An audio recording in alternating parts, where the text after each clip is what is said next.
Bonsoir à toutes et à tous, bienvenue dans ce journal. Au sommaire, le ministère de l'Environnement et les chefs traditionnels des plateaux ouest ont échangé mardi à Kbalimé sur les stratégies de renforcement de la campagne nationale de reboisement 2023. Le compte rendu dans un instant. À Agoué-Nivé, l'heure est au curage des caniveaux pour éviter les inondations en saison pluvieuse. Et puis, dans ce journal, nous recevons la nouvelle reine de beauté de Easy Global Success. Il s'agit de Stéphanie Kwevidian. Elle nous parlera de son projet sur l'environnement. C'était tout pour les titres. À présent, le journal.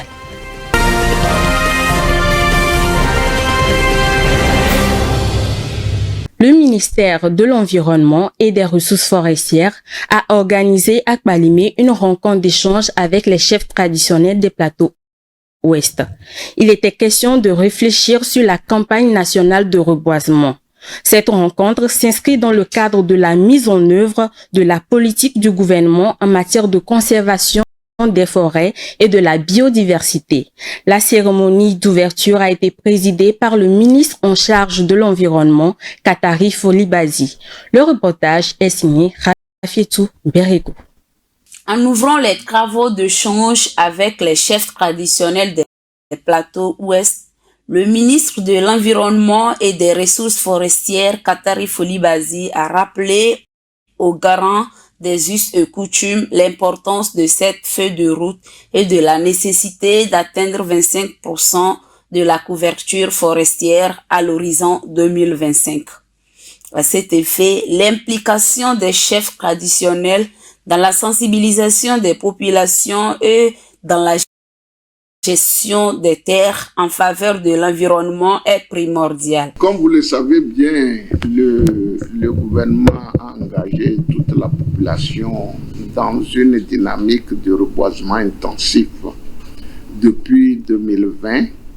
Et on peut citer le reboisement de 2021, le reboisement de 2022 et nous sommes maintenant dans la troisième phase 2023. Nous avons estimé qu'il faut qu'on fasse le point de ce qui a été et les personnes les mieux placées avec qui nous devons faire le point sur le reboisement depuis qu'il est entamé depuis 2020-2021, ça doit être des chefs traditionnels.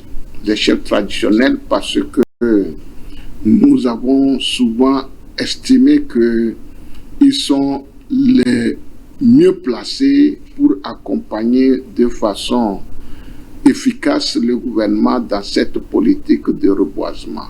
La rencontre avec les chefs devrait permettre de faire le bilan de reboisement de l'année 2022 et de renforcer les stratégies pour la campagne 2023. Le message est bien perçu par les participants. La rencontre là vient nous éclairer une fois encore pour pouvoir sensibiliser nos populations. Nous savons que nos forêts sont en destruction massive parce que chaque année, les coupures anarchiques, les feux de brousse et ce qui détruisent nos forêts.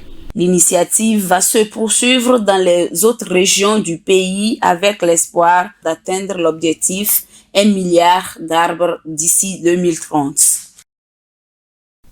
À l'approche de la saison pluvieuse, la commune d'Agoué-Nivé 1 a lancé une opération de curage des caniveaux dans le but de préserver la population contre d'éventuelles inondations. Notre équipe de reportage a approché les ouvriers pour en savoir davantage. Le reportage est signé Alessandra Abikongi. Lancé il y a quelques jours dans les quartiers de Lomé, le curage des caniveaux intervient comme une grande précaution à l'approche de la saison pluvieuse. Dans la commune Agoué-Nivé 1, les ouvriers travaillent d'arrache-pied pour racler les ordures dans les caniveaux. Cette action rentre dans les moyens de prévention contre les inondations en saison pluvieuse. Dans peu de temps, nous aurons des grandes pluies.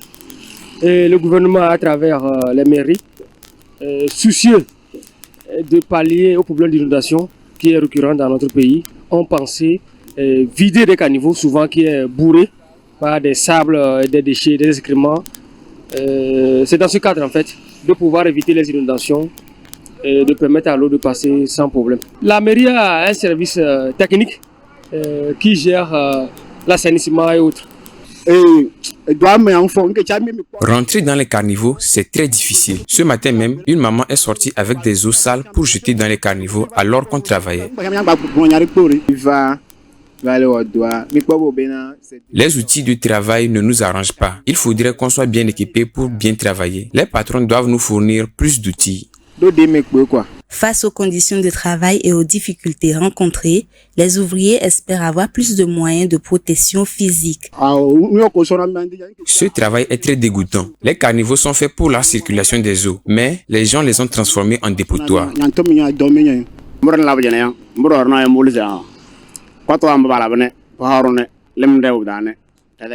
Ces caniveaux sont construits pour que les eaux de pluie soient drainées. Mais ce qu'on rencontre est que les gens y mettent des excréments, les restes d'aliments et les sachets. Tout ceci bouche les caniveaux et ça sent très mauvais. C'est un travail très difficile que nous faisons ici. Normalement, on devrait avoir des vêtements de protection pour mieux se protéger. Mais on se débrouille comme ça pour rendre propre notre pays. Mais malgré ça, on n'a pas, mais on se défend. Les choses que nous rencontrons dans les caniveaux ne sont pas possibles. Les excréments, les déchets et les odeurs sont insupportables. J'exhorte toute la population à ne plus jeter les déchets dans les caniveaux. Cette activité est prévue pour une période de 10 jours. Elle est aussi une forme de sensibilisation à l'endroit de la population qui ne devrait plus jeter les ordures, les eaux de lessive et de toilette dans les caniveaux. Effectivement, c'est un travail qui n'est pas aussi aisé comme vous le voyez, parce qu'il y a pas mal de choses que nous rencontrons. Quand vous constatez dans les caniveaux, il y a d'autres même qui canalisent les eaux usées, les eaux de bain que nous rencontrons, que nous rencontrons. Donc c'est pas bien. De telles initiatives devaient se renouveler au cours de l'année pour le bien-être de tous. La disparition des espèces animales s'accentue dans le monde. En France, une étude scientifique révèle que près de 300 espèces d'araignées sont menacées de disparition. Pourtant, ces araignées contribuent à la protection de notre écosystème. Les éléments de réponse dans ce reportage de Vivace Amana. Le monde des araignées est en danger dans l'Hexagone. Ces petites bêtes souvent mal aimées contribuent à la protection de l'écosystème. Les araignées absorbent des substances nuisibles qui polluent l'environnement. En effet, c'est une étude scientifique qui a mobilisé l'Union internationale pour la conservation de la nature, l'Office français pour la biodiversité et d'autres institutions. Il a fallu 5 ans d'études pour affirmer que 16% d'araignées risquent de disparaître en France. Cette disparition est essentiellement provoquée par l'urbanisation, l'usage des pesticides et le réchauffement climatique. Situation préoccupante dans la mesure où la présence des araignées dans un environnement régule la population des insectes. Il faut savoir que la totalité des araignées du monde absorbe l'équivalent de la masse de matière vivante subsistant en équilibre sur une surface donnée de la Terre. Cela signifie que les araignées nous débarrassent des insectes nuisibles ayant la même masse que les 8 milliards d'humains sur la Terre. Pour la préservation des araignées, il est recommandé d'éviter de les éliminer, y compris chez soi, réduire l'utilisation des pesticides et limiter la destruction des habitats. Selon Christine Roulard, aranéologue rattachée au Muséum d'histoire naturelle de France, les araignées sont des insecticides naturels dont il faudrait prendre soin. La grande finale de l'élection Global Success a eu lieu le vendredi 31 mars dernier au Palais des Congrès de Lomé. La nouvelle reine de beauté Global Success s'appelle Stéphanie Kouévidian, étudiante en première année de journalisme audiovisuel. Alors bonjour Miss. Bonjour madame. Comment vous allez? Je vais très bien. Félicitations pour votre couronnement. Merci. Vous êtes très jolie, on dirait la couronne a été faite pour vous. Ah, ça me va. Alors, avant de nous parler de votre projet social sur l'environnement, nous allons revivre l'ambiance au Palais des Congrès de Lomé et c'est avec Alexandra Adekombi.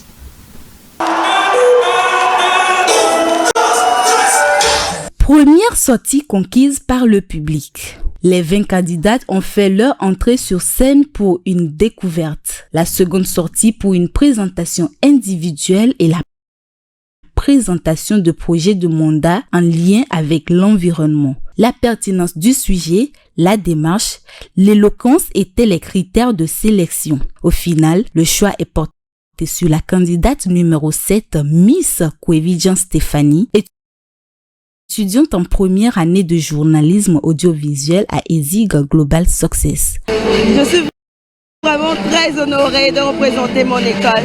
Ce que j'ai présenté comme projet, c'est une fille, un arbre, le titre de mon projet. Et ce projet vise à amener les jeunes filles à planter des arbres chaque mois sur un jour bien défini dans toutes les communes de Lomé.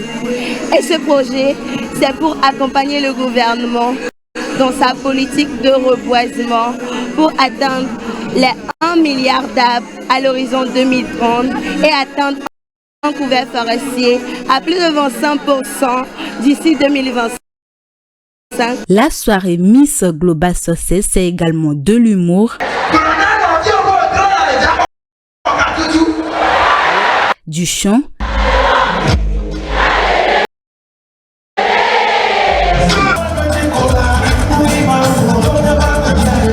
et de la danse. Une soirée réussie pour le grand bonheur du public et des organisateurs.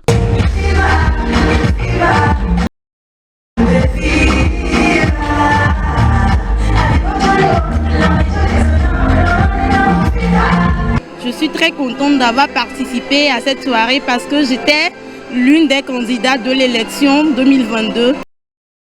Et je félicite beaucoup la candidate numéro 7 parce qu'elle a vraiment assumé et je lui souhaite un beau mandat d'attente. C'était waouh. Et bon, ce n'est pas mon intention pour la candidate numéro 7 d'être Miss, mais son projet a été formidable, donc du coup, félicitations à elle. La 4e édition de Miss Global Success est une vraie réussite. Nous tenons à remercier les candidats qui ont joué le jeu. Nous tenons à remercier le public.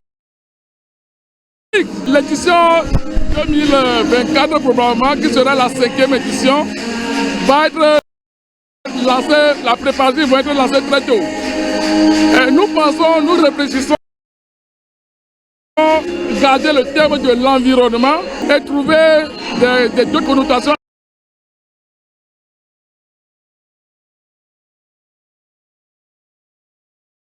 À l'environnement. La Miss est encadrée par la candidate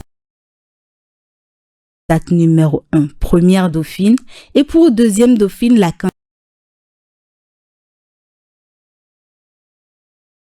candidate numéro 12. Les éditions prochaines promettent d'être encore plus riches en contenu. Alors Miss, dites-nous, qu'est-ce que vous avez ressenti lorsqu'on vous a couronné Miss Global Success 2023?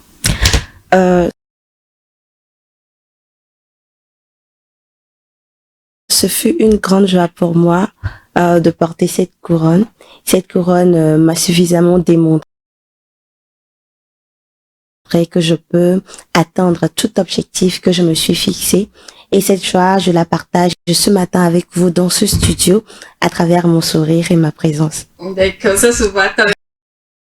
Le sourire également. Bon, cette année, l'élection a été placée sur le thème de protection de l'environnement.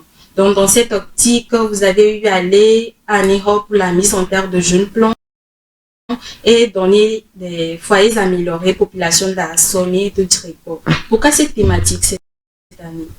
Nous ne sommes pas sans savoir que la déforestation est l'un des maux qui touche beaucoup plus notre pays, ce qui entraîne le réchauffement climatique que nous subissons chaque jour. C'est pourquoi nous avons décidé de faire ce geste en mettant en terre quelques plants à Nihop. Nous avons aussi pensé offrir des foyers améliorés. Ces foyers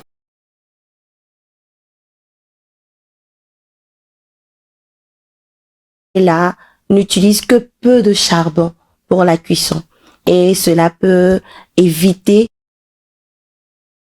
la coupe anarchique des arbres et l'utilisation de beaucoup plus de charbon.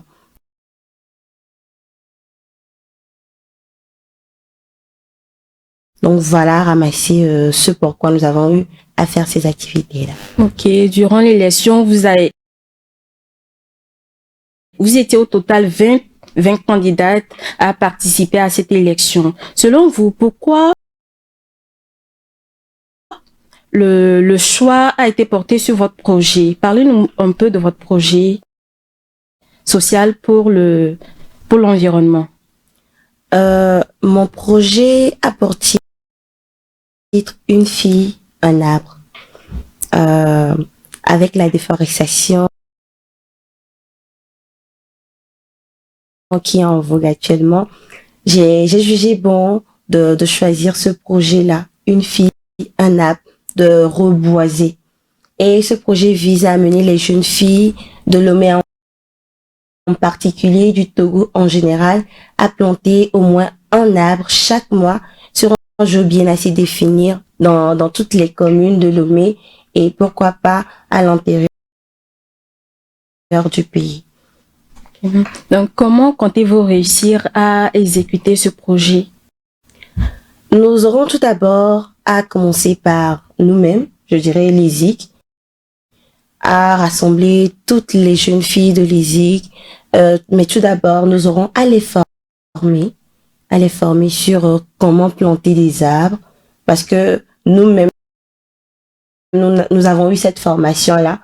Nous ne savons pas bien avant comment mettre en terre des arbres. Donc, nous allons les former et ensuite, nous aurons à faire une tournée. Une tournée dans le golfe 1, dans le golfe 2, 3 et ainsi de suite pour planter ces arbres-là pour atteindre 1 milliard d'arbres d'ici 2030 et un couvert forestier à plus de 100% d'ici 2025. Ok. Quel message comptez-vous lancer à la population en général, que ce soit au Togo ou dans la sous-région, à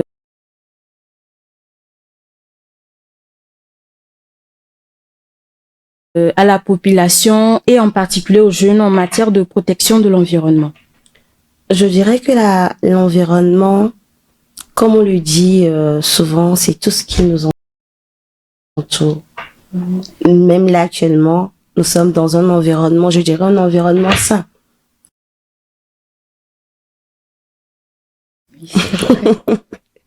Donc, c'est la seule chose que nous pouvons faire pour nous sauver nous-mêmes, protéger notre environnement. Pourquoi ne pas la protéger?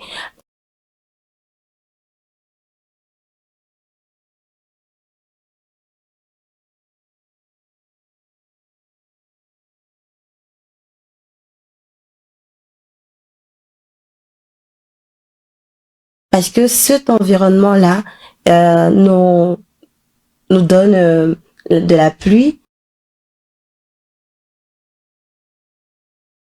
Cet environnement-là nous aide à vivre comme nous le voulons. Pourquoi ne pas la protéger? Ok. Dans cette optique, si vous aviez une recommandation spéciale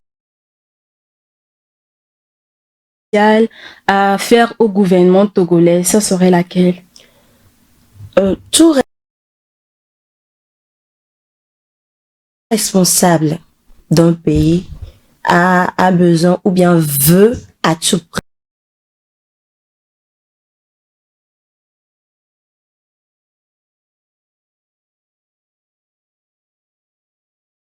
prix avoir un pays propre et attrayant.